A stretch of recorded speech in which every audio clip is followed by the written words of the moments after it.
নমস্কার বন্ধুরা, কেমন আছেন সকলে? আশা করি সবাই খুব ভালো আছেন। আমরাও সবাই খুব ভালো আছি। দিনটা ছিল শনিবার, ঈদের দিন, সবার ছুটি। তো ছেলেটা তো আর মাত্র এক সপ্তাহ থাকবে, তাই চিন্তা করলাম যে ওকে একটা ভালো সিনেমা দেখিয়ে নিয়ে আসি। আর শনিবার শনিবার ওকে গানের ক্লাস করাতে নিয়ে যাই গড়িয়ায়। তো দেখলাম সিনেমা শেষ হওয়ার পর গানের ক্লাসটাও হয়ে যাবে। তো সবাই মিলে, অর্থাৎ আমি, ওর বাবা আর ছেলে, তিনজনে মিলে চললাম সিনেমা দেখতে। কোথায়? সেই নন্দন, আমাদের চিরপ্রিয় জায়গা নন্দনে। তো সেই মতো আগের দিন আমরা টিকিট কাটলাম। ওর বাবাকে কিন্তু জানাইনি, চুপি চুপি আগে আমরা টিকিটটা কেটে নিয়েছিলাম। তারপর টিকিটটা কেটে রাত্রেবেলায় বললাম আমরা কালকে সিনেমা দেখতে যাব। তো আমি ওর বাবাকে বললাম যে তুমি তো গুরুজির সাথে দেখা করোনি, চলো গুরুজির সাথেও দেখা করে আসবে আর আমরা সিনেমাটাও দেখে আসবো। সেই মতো আমরা সবাই মিলে গেলাম। উত্তরপাড়া স্টেশন থেকে ট্রেন ধরে, মেট্রো ধরে নন্দনে সিনেমা দেখে ওখান থেকে আবার বেরিয়ে মেট্রো ধরে সোজা গড়িয়া।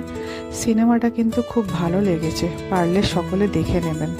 খুব সাধারণ মানের অভিনেতা অভিনেত্রী, খুব সাধারণ মানের অভিনয়, কিন্তু অভিনয়টা খুব সুন্দর, খুব সাবলীল, খুব মানে স্বচ্ছভাবে অভিনয়। তো শুনুন, আমাদের আবার কপাল ভালো, পরিচালকও এসেছিলেন সেদিন দেখা করতে। হল পুরো ভর্তি ছিল, খুব ভালো লাগলো। ওনার সাথে একটু ফটো টটো তুললাম আর ওনার কথাগুলো শুনুন। বিশাল বিজ্ঞাপনের থেকে আপনারা দেখে যদি আরেকজনকে বলেন সেটা যে কি শ্রম হতে পারে, সেইটা অঙ্ক কি কঠিন এই সময় দাঁড়িয়ে একটা উদাহরণ হলো, সেটা আপনারা তৈরি করুন। আমার সঙ্গে থ্যাংক ইউ। আমাদের আমাদের উদ্দেশ্যই ওটা ছিল, বাচ্চারা বাচ্চাদের মতন করে গল্পটা নিয়ে ফিরুক, বড়রা বড়দের মতন করে গল্পটা নিয়ে ফিরুক, সেইটাই চাহিদা। এবং স্কুলগুলো খুলে যায়, আমাদের দাবি এইটুকুই। এবং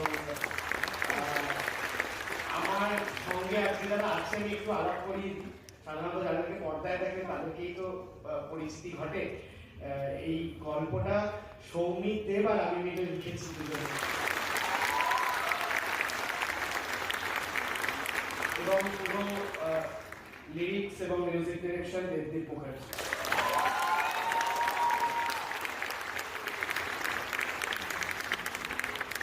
আপনাদের একটি রিকোয়েস্ট, যেটা শুরুর দিন থেকে আমি সবাইকে বলে আসছি, একটু সবাই সোশ্যাল মাধ্যমে আপনারা সবাই